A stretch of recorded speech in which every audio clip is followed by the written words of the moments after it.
राम मिल गए, मुनि पिता बन गए। अब राम जी को लेकर के मुनि चले। जैसे ही गए तो सबसे पहले ताड़का चाची मिली, उनका वध किया। ताड़का आंटी, हाँ अब चाची को अंग्रेजी में आंटी ही कहेंगे ना। अच्छा, आंटी इतना खतरनाक शब्द है भैया कि एक बार हमारी लड़ाई हो गई आंटी बात पे। कैसे लड़ाई हो गई? एक बार हम ट्रेन में जा रहे थे, रेलगाड़ी में, और अपनी सीट पर बैठे बैठे हम बढ़िया, हम तो मनमौजी हैं ही हैं, बढ़िया हम बैठे बैठे आनंद चाय की चुस्की ले रहे थे। तो एक माताजी, यही कोई होगी 40-45 साल की, तो वो आई। तो हमने कहा आंटी जी खड़े मत रहो, बैठ जाओ। अरे आग बबूला हो गई, हम तुम्हें आंटी दिखाई पड़ रहे हैं, हम तुम्हें आंटी लग रहे हैं। अरे हमका गुरु गड़बड़ हो गया। हमने कहा माय डियर सिस्टर, हम तुम्हारी बहन है, पहले आंटी कहते हो। अरे हमने कहा खतरा हो गया। हमने कहा अब क्या कह दें? हमका नवविवाहित कह दें। अब क्या कह दें? अब आंटी ना कहें तो नई नई शादी हुई नवविवाहित बधू कह दें। अब बताओ, अब 45 साल की माताजी को आंटी ना कहें तो क्या कहें? हमका माताजी कहें और आग, हम माताजी दिख रहे, बूढ़े हो गए का? हमें लगे तो कि कह दें कि बूढ़ी तो हो ही गई हो, डाई लगाई हो ब्लैक वाली। लेकिन अब हम क्या कहें? हमने कहा ज्यादा कुछ कहेंगे तो रेलवे में ही आफत हो जाएगी, पुलिस और पकड़ के ले जाएगी। हमका पूजनीय देवी जी विराजमान हो जाइए। वो बैठी ही नहीं फिर, और टीटी से बोली मैं यहां नहीं रहूंगी, मेरी सीट बदलो। उन्होंने फिर दूसरे डब्बा की सीट ली। ये यहां की बात नहीं। श्री राम जय राम जय जय राम। तो चाची ताड़का मिली सबसे पहले। चाची ताड़का, राम जी ने सबसे पहले किसका वध किया? ताड़का का। और कृष्ण अवतार में भी पहले नंबर पर वध किसका किया?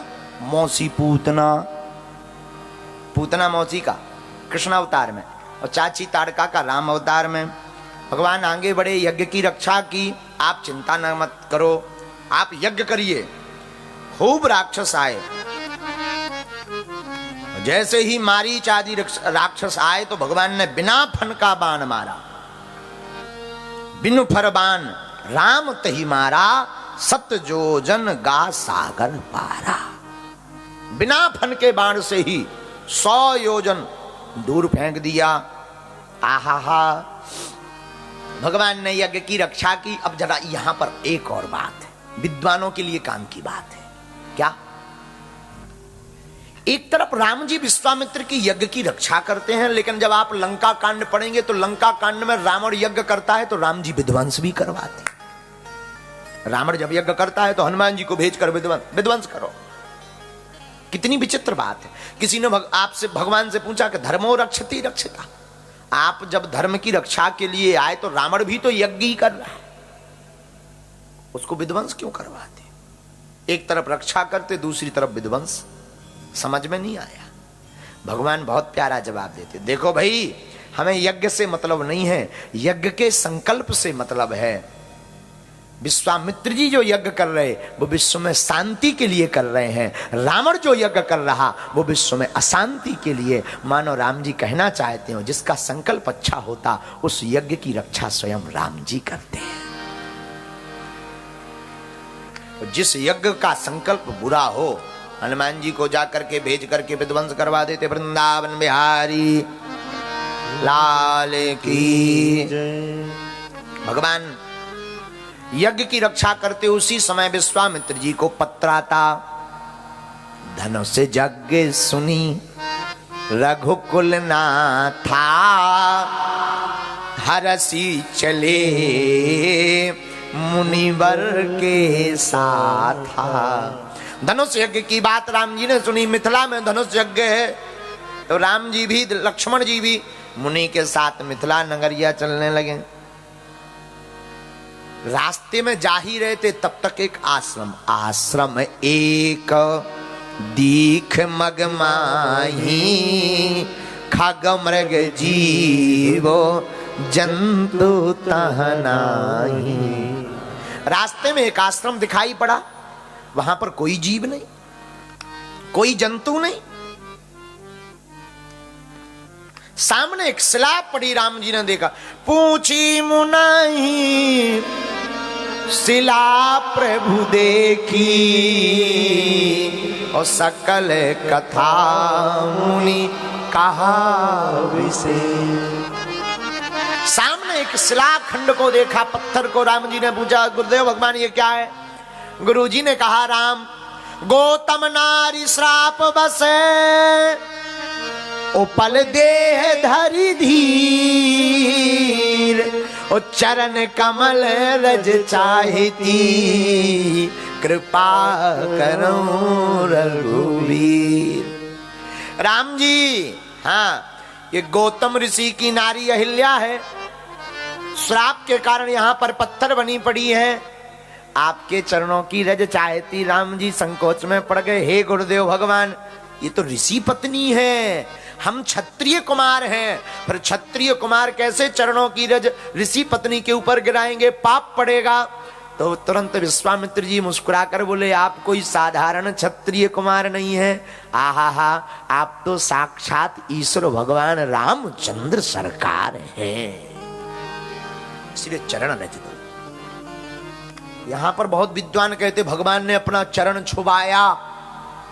हमारे पूज्यपाद गुरुदेव भगवान जगत गुरु तुलसी पीठाधीश्वर दूसरी बात कहते, भगवान ने चरण नहीं छुपाया, फिर भगवान ने चरणों को लिया, अपने पैरों को रज में मला, और मल करके राम जी ने चरण ऊपर किया, उस शिला के नजदीक ले गए। हवा का झोंका जोर से भगवान ने लीला की, हवा का झोंका लगा, राम जी के चरणों की रज उस शिला पर पड़ गई, और चरण रज पाते ही वो शिला से नारी प्रकट हो गई। आहा, लोग कहते चरण छिपाया, भगवान तो मर्यादा पुरुषोत्तम है, ऋषि पत्नी पर चरण का स्पर्श कैसे कराएंगे? फिर मर्यादा भंग हो जाएगी। नहीं, भगवान ने अपनी चरणों की रज डाल दी। परसते पद पावन सो के न सावन, प्रगट भई तब पुण्य सही। परसते पद पावन सो न सावन, प्रगट भई तब पुण्य सही।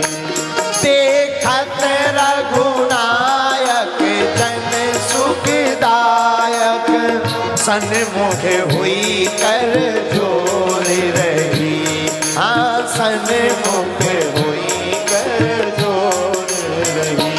अति प्रेम अधीरा पुलक शरीरा, मुख नहीं आवे बचन गई।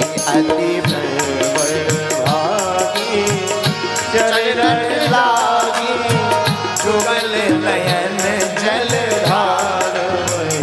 सीताराम राम सीताराम सीताराम, बोलो सीताराम सीताराम सीताराम सीताराम सीताराम सीताराम सीताराम सीताराम सीताराम सीताराम। जैसे ही चरणों की रज पड़ी, आहा हा, उपल दे सुंदर देह लेकर के गौतम नारी की अहिल्या प्रकट हो गई। आंखों से आंसू बहने लगे, आहा, रोने लगी राम जी को देखकर। कहती नाथ, पहले तो मुझे श्राप बड़ा बुरा लगा कि मैंने अपराध तो किया, पर श्राप बहुत बुरा मिला। लेकिन आज मैं श्राप को धन्य मानती हूं कि ना मुझे श्राप मिलती, ना आपके रघुनाथ के दर्शन होते। मैं बड़ा अभाग्नी हूं, आंखों से आंसू बह गए। मैं बड़ी अभाग्नी हूं, मैं बड़ी पापनी हूं, अधीर हो गई। भगवान को देख करके अतिशय बड़ भागी चरणन लागी, जुगल नयन जलधार वही। सरकार, आप बड़े दयालु हैं, मुझ जैसी अभाग्नी को भी अतिशय बड़भागी बना दिया। जिन चरणों के दर्शन करने के लिए बड़े बड़े देवता शेष महेश गणेश दिनेश सुरेश उजाही निरंतर ध्यान करते हैं, पर आपकी झलक नहीं दिखाई पड़ती। पर धन्य हूं मैं, मुझे तो आपके चरणों की रज मिल गई। मैं कितनी भाग्यनी हूं, अतिशय बड़ भागी। गोस्वामी जी ने यहां एक उपाधि दी है, अतिशय बड़ भागी। आंखों में आंसू भर करके रोने लगी, कहने लगी, मुनि श्राप जो दीन्हा अति भल कीन्हा। जो श्राप मिला बहुत अच्छा मिला, बहुत अच्छा। मुझे अगर श्राप नहीं मिलता तो आज ये सौभाग्य भी नहीं मिलता। बुरा मत मानिएगा, रामायण हो या भागवत, जितनों को श्राप मिला उनको भगवान जरूर मिले।